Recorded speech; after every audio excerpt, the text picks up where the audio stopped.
सी है sexual reproduction in Rhizopus. ये Rhizopus जो है वो सेप्रोफिटिक फंगस है। सेप्रोफिटिक का मतलब जो मृत कार्बनिक पदार्थों पर सड़े गले लिविंग ऑर्गेनिज्म हैं, उनकी डेड बॉडी हो, पौधों का सड़ा गला मटेरियल हो, या किसी जीव जंतु का, या फिर खाना हो, अचार, रोटी, मुरब्बा, खाने की जितनी चीज़ें हैं, ये सर्दियों में पाया जाता है, बरसात के दिनों में भी उगता है। तो ये मृतोपजीवी कवक है, इसे सेप्रोफाइटिक फंगस कहते हैं। इसका सेक्सुअल रिप्रोडक्शन, दो रिप्रोडक्शन इससे पीछे हैं वो हम बता चुके हैं। वेजिटेटिव रिप्रोडक्शन, एसेक्सुअल रिप्रोडक्शन, और ये है सेक्सुअल रिप्रोडक्शन। इसका फिगर पहले बनाते हैं फिर बताते हैं।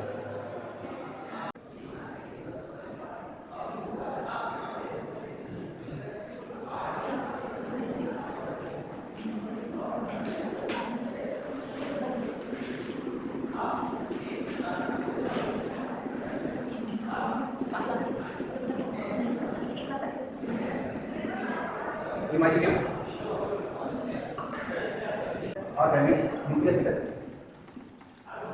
या गैमेट क्या बात करते हैं।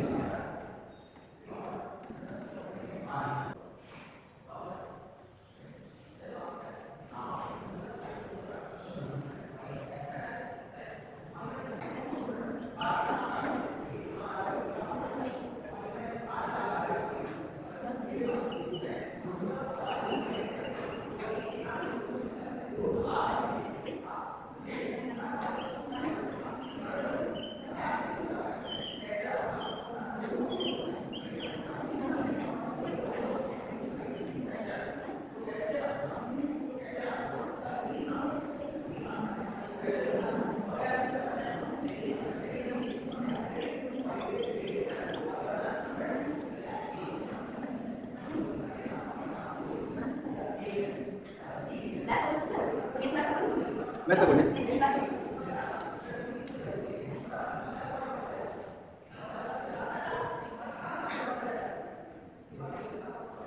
अभी बने इसको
और साथ में होगा माइटोसिस।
इसको समझ लीजिए, जो मैं बोलूँगा वही तुम्हें लिखना है। देख लीजिए, इधर देखो, ये क्या है? Mycelium of Rhizopus. ये कहाँ ग्रो करता है? डेड ऑर्गेनिक मैटर पर। क्या बोले? पता नहीं। ये डेड ऑर्गेनिक मैटर पर ग्रो करता है, जहाँ सड़ी गली चीज़ें हों, खाद्य पदार्थ हों, वहाँ ये ग्रो करता है। सैप्रोफिटिक फंगस है, मृतोपजीवी कवक, तो मृत कार्बनिक पदार्थों पर उगता है।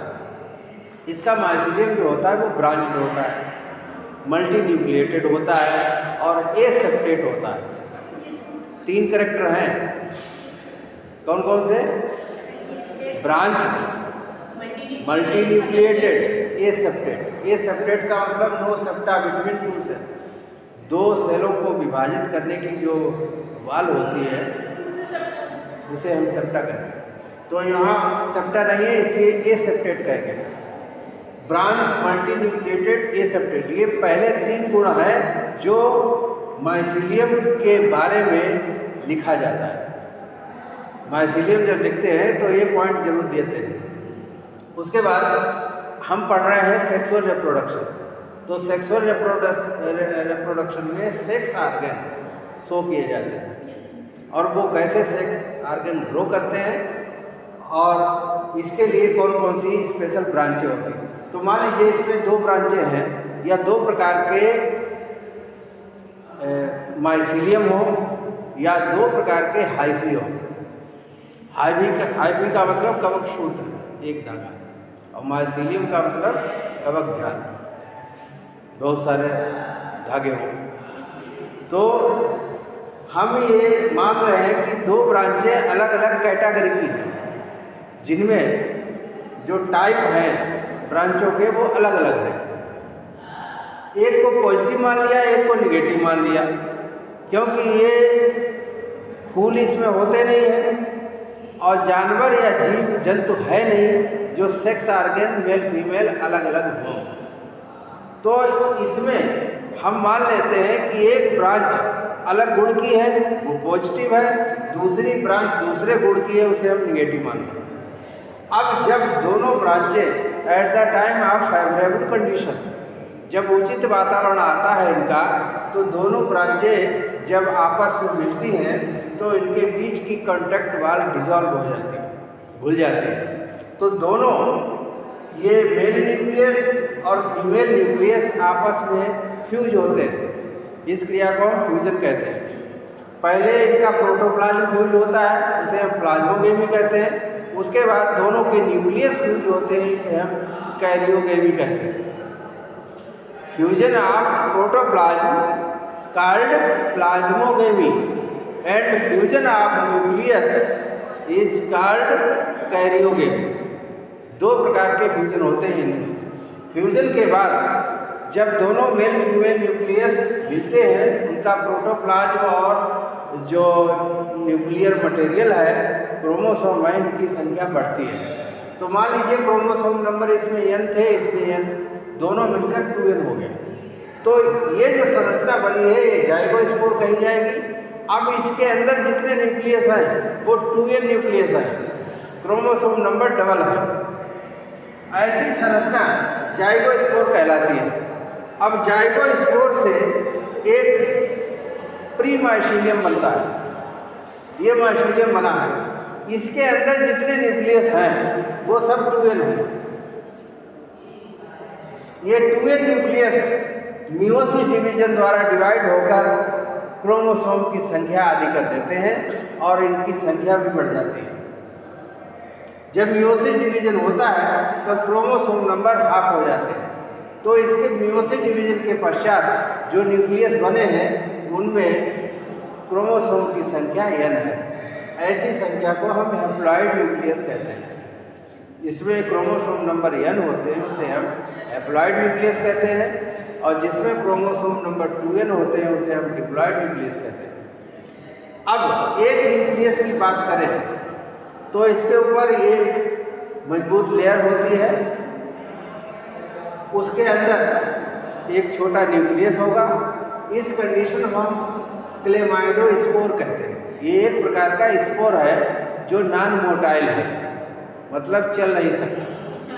हवा के द्वारा ये एक प्लांट से दूसरे प्लांट में या एक खाद्य मटेरियल से दूसरे खाद्य मटेरियल तक पहुंचेगा।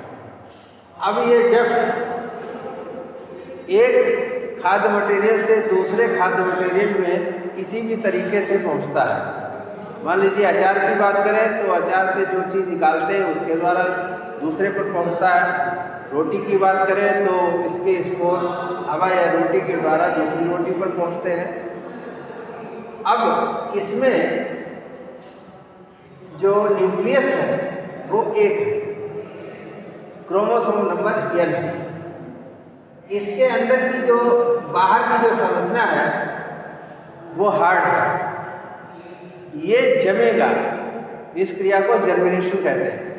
ये कब जमेगा? जब कंडीशन फेवरेबल हो, फेवरेबल कंडीशन, उचित वातावरण इसका आएगा तब जमेगा। अगर मान लीजिए सूखा पड़ गया या अपने अचार को फेंक दिया बाहर जहाँ नमी नहीं है तो ये जमेगा नहीं। ये तब जमेगा जब अनुकूल वातावरण आएगा, जैसे नमी हो या बरसात हो। अब ये जब जर्मिनेट हुआ तो इससे जो जर्म ट्यूब निकली है ये प्रोटोप्लाज्म सहित निकलता है। इसके अंदर का जितना मटेरियल है वो बाहर निकलता है। ये ट्यूब लाइक संरचना जर्म ट्यूब कहलाती है। अब इसमें देखिए एक न्यूक्लियस था, इसमें भी एक न्यूक्लियस। न्यूक्लियस की संख्या बढ़ाने के लिए माइटोसिस डिवीजन होता है। प्रोटोप्लाज्म भी बढ़ता है, न्यूक्लियस की संख्या भी बढ़ती है। ये ध्यान रखिए, न्यूक्लियस की जब क्रोमोसोम की संख्या कम करनी हो तो माइटोसिस डिवीजन होता है, मियोसिस डिवीजन होता है। जब क्रोमोसोम की संख्या कम करनी हो तो मियोसिस डिवीजन होता है। जब किसी सेल या न्यूक्लियस की संख्या बढ़ानी हो तो माइटोसिस डिवीजन होता है। इस डिवीजन में एक सेल या एक न्यूक्लियस से 4 बनते हैं, इसमें 2 बनते हैं। तो इसमें न्यूक्लियस बढ़ गया। अब ये आगे बढ़कर अब ये पहुंच तो गया है नए पौधे पर, नए फूड मटेरियल पर पहुंच गया। वहाँ ये जर्म ट्यूब उससे पोषण लेती है, न्यूट्रिशन लेती है और अपने साइज में वृद्धि करती है। उसके बाद नया माइसेलियम बनता है। बहुत ही सिंपल संरचना है, इसको बना लीजिए।